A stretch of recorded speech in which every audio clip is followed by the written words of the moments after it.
Radio Lomé, il est 12h30.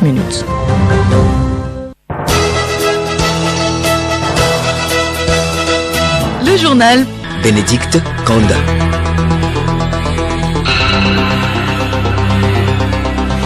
Madame, Monsieur, bonjour. À la une de ce journal, les assises de la Cour d'appel de Lomé ont démarré ce matin.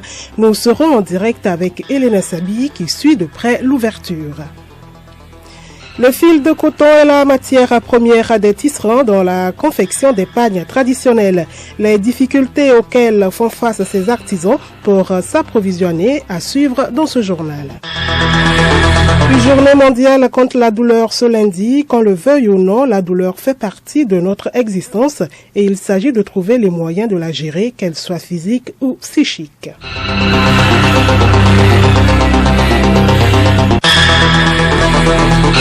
radiolomé.tg. Merci de nous rejoindre pour le journal. Ouverture ce matin des assises de la Cour d'appel de Lomé. Nous rejoignons Elena Sabi en direct de la Cour. Elle va nous faire le point du début de ces assises. Hélène, vous êtes en direct, vous avez constaté le démarrage. Oui, Bénédicte Kanda, nous sommes à la Cour d'appel de Lomé et la session a effectivement démarré. 3 magistrats dans leur toge rouge-noir, col blanc, visage serein, font leur entrée dans la grande salle d'audience du palais de Renouveau. Le président de la Cour d'appel de Lomé, Auteur Kokou, prend la parole pour son discours d'ouverture. Après avoir relevé les différentes affaires qui sont sur la table, il a remercié le gouvernement et les partenaires, notamment le PNUD, pour leur soutien financier dans l'organisation de cette session.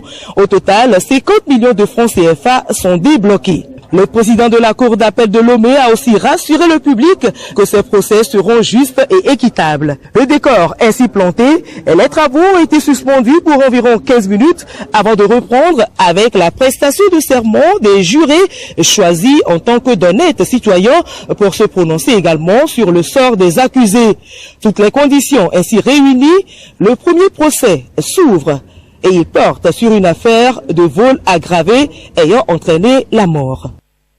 Elena Sabi, au total, 60 dossiers sont sur la table des juges. Ils portent sur quelles affaires? Oui, Bénédicte, nous avons entre autres 24 infractions concernant des meurtres et des homicides, 16 agressions sexuelles, viols notamment, 7 violences volontaires, 10 concernant des vols et destructions et une affaire portant sur le détournement de deniers publics.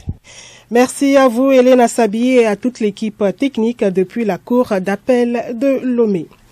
Ouverture ce matin au campus universitaire de Lomé de la 19e édition des Journées scientifiques internationales de Lomé. C'est sur le thème « Quelle recherche et innovation dans les universités et centres de recherche africains pour l'atteinte de l'ODD 9 ». Il s'agit pour les initiateurs de booster les recherches dans nos universités et de les mettre au service du développement durable. C'est devant un parterre d'universitaires venus de différentes universités africaines, notamment le Bénin, le Burkina Faso, la Côte d'Ivoire et la France que s'est déroulée cette cérémonie d'ouverture. 1749 communications orales en présentiel et par visioconférence et réparties en 8 ateliers vont meubler les journées pendant 4 jours du 17 au 21 octobre.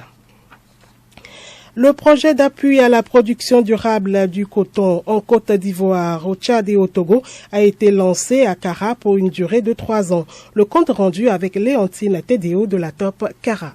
Le coton, qui constitue la première culture d'exportation au Togo, se voit menacé ces dernières années par une instabilité de production et du nombre restreint de producteurs au sein de la filière. Les raisons de cette situation sont diverses et la course aux nouvelles stratégies visant à réveiller ce secteur devient une préoccupation majeure pour les acteurs. Lors de la cérémonie de lancement, le projet et ses différentes composantes ont été exposées aux participants. Madame Kwaku Essel, gestionnaire du projet d'appui à la production durable du coton.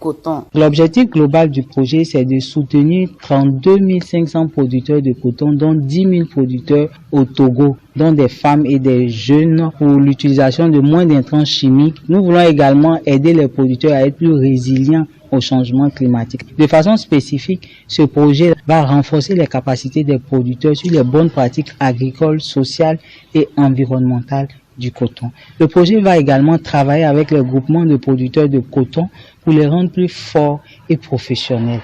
L'autre chose qu'on va faire, c'est la mise en place des associations villageoises d'épargne et de crédit qui va travailler à l'autonomie financière pour aider le producteur à pouvoir faire face à tous ses besoins financiers, ses dépenses liées à sa production auxquelles il n'arrive pas à toujours faire face. À l'issue de la présentation, le président du conseil d'administration de la Fédération nationale des groupements de producteurs du coton, Kourfay Kousoué, a témoigné sa gratitude aux initiateurs pour avoir pensé aux producteurs togolais. Pour lui, le rendement faible demeure la première cause de démotivation des cotonculteurs. Le directeur général de la nouvelle société cotonnière du Togo, Martin Drevon, a relevé que le but du projet s'inscrit dans la même logique du groupe Olam pour le redressement de la filière au Togo. La cérémonie de lancement du projet a été présidée par le préfet de la COSA, colonel Bakalehemou Badebao. Ce dernier a invité les acteurs à faire en sorte que l'expérience de Kara connaisse une réussite et devienne une source de motivation pour l'ensemble des producteurs de l'or blanc au Togo.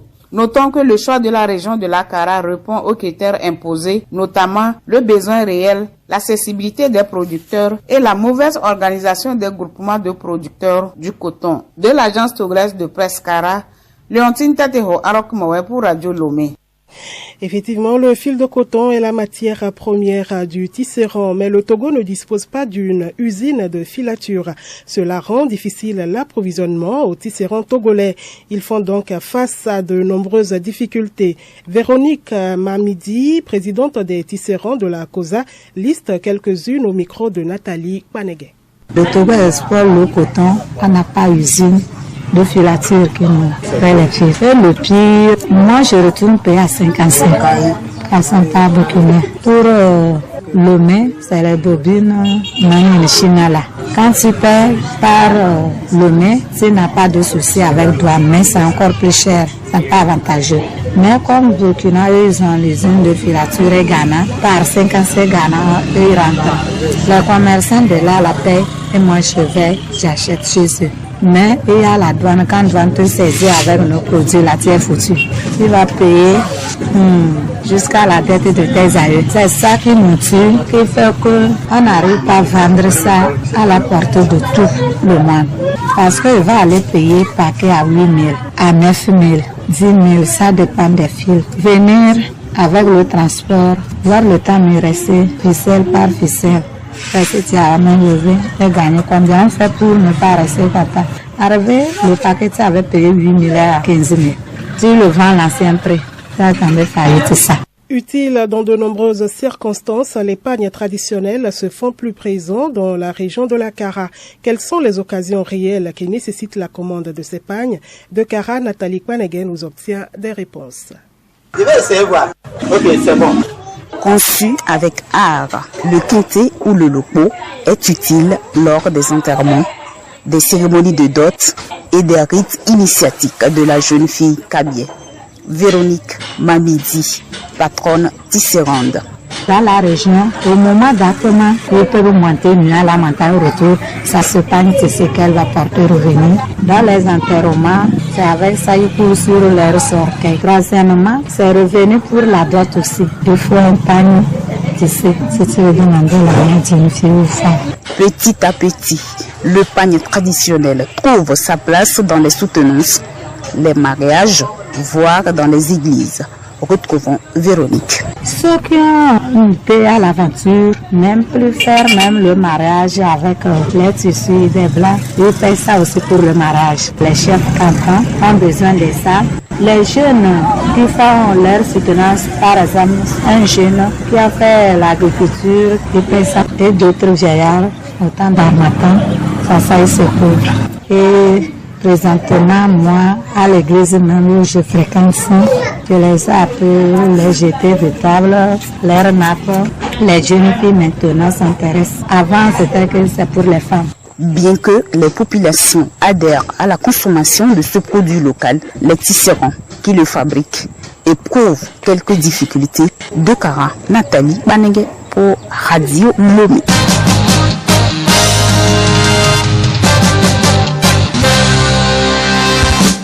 Un autre sujet dans ce journal, les arnaques ou escroqueries sont monnaie courante de nos jours et n'épargnent aucun domaine.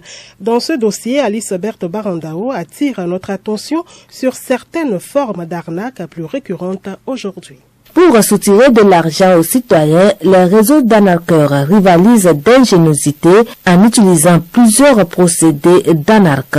L'une de ces méthodes consiste à appeler les victimes en feignant un proche malade ou un accidenté grave qui nécessiterait un transfert d'argent pour les premiers soins. Attention, ne vous faites pas prendre au piège. Appelez plusieurs de vos proches pour vérifier l'information et même tenter d'appeler le présumé accidenté sur son téléphone avant toute opération. En circulation, soyons toujours vigilants. Des gens peuvent vous approcher, semblant de se renseigner sur quelque chose ou quelqu'un. Si vous sentez des hésitations dans leur voix, quittez vite avant qu'ils ne vous hypnotisent. Aussi, un présumé mendiant peut troubler votre vigilance pendant que d'autres individus de son équipe dévalisent votre voiture.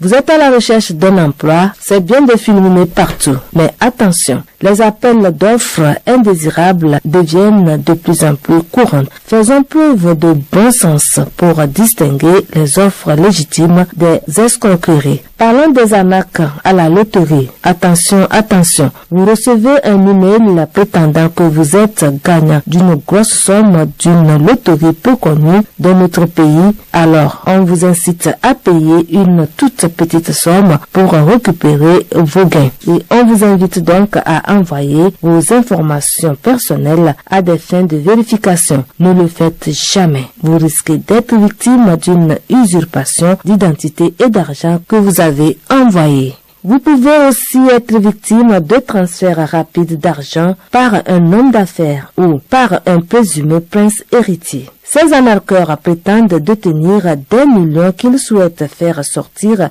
de leur pays et demandent votre aide en échange d'une partie des intérêts. Ils vont vous exhorter d'avancer de nombreux frais pour faciliter le transfert des fonds. Jamais ne le faites pas. Ne vous laissez pas piéger. Si vous vous retrouvez dans une relation virtuelle avec un individu qui commence par vous demander de l'argent, des photos intimes ou de lui réenvoyer des éléments, attention, vous avez affaire à un escroc. Anarques ou organismes de bienfaisance. Elles sont souvent exécutées lorsqu'il y a des catastrophes naturelles de grande échelle ou d'autres tragédies d'envergure. Les escrocs font vite d'en tirer profit. Ils mettent en place des sites de dons et des comptes fictifs, puis rédigent des emails émouvants pour solliciter des fonds qui ne seront jamais versés aux vraies victimes. Personne ne souhaite devenir une victime d'escroquerie, mais compte tenu des méthodes qui ne cessent d'évoluer, les pirates tentent de garder une longueur d'avance sur le grand public. Alors, la prudence est de mise partout.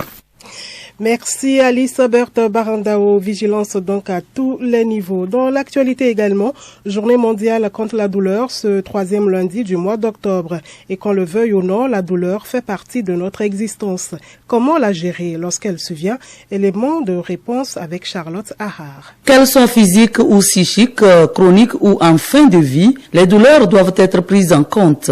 Elles doivent être soulagées non seulement par des spécialistes, mais aussi par toute la société. Il s'agit d'en discuter pour trouver des solutions.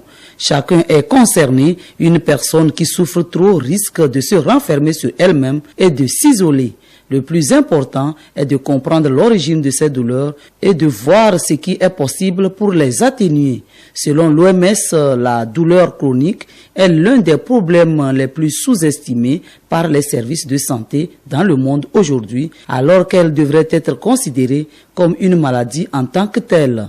Dans les pays en voie de développement, parmi les causes de douleurs chroniques, font partie également les tensions liées aux guerres entraînant les douleurs morales. Charlotte Ahar, en Côte d'Ivoire, le PPACI, le nouveau parti de Laurent Gbagbo, souffle sa première bougie ce lundi. L'ancien président et ses militants célèbrent dans une ambiance studieuse les 12 premiers mois du parti dans le paysage politique ivoirien. 3e force politique du pays, le PPACI fait face à de nombreux défis à venir. Et puis en Ukraine, Kiev et plusieurs régions ont été visées par des frappes russes ce matin. Au moins 6 personnes ont été tuées dans les différentes frappes à Kiev et Soumy. Le pays demande l'exclusion de la Russie du G20. Et puis l'information insolite du journal pour terminer. Au Sri Lanka, un homme a tenté de prendre l'avion pour l'Inde avec 1 kilogramme d'or caché dans le rectum. Il s'apprêtait à embarquer avec difficulté quand les douaniers l'ont intercepté. La fouille a révélé que le suspect avait enfoncé dans son postérieur de l'or enveloppé dans du plastique. L'homme travaillait pour un réseau de trafiquants.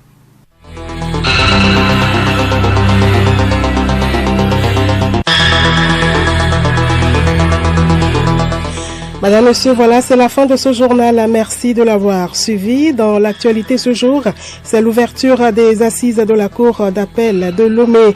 Au total, 60 dossiers sont sur la table des juges. Excellent après-midi en compagnie de nos programmes.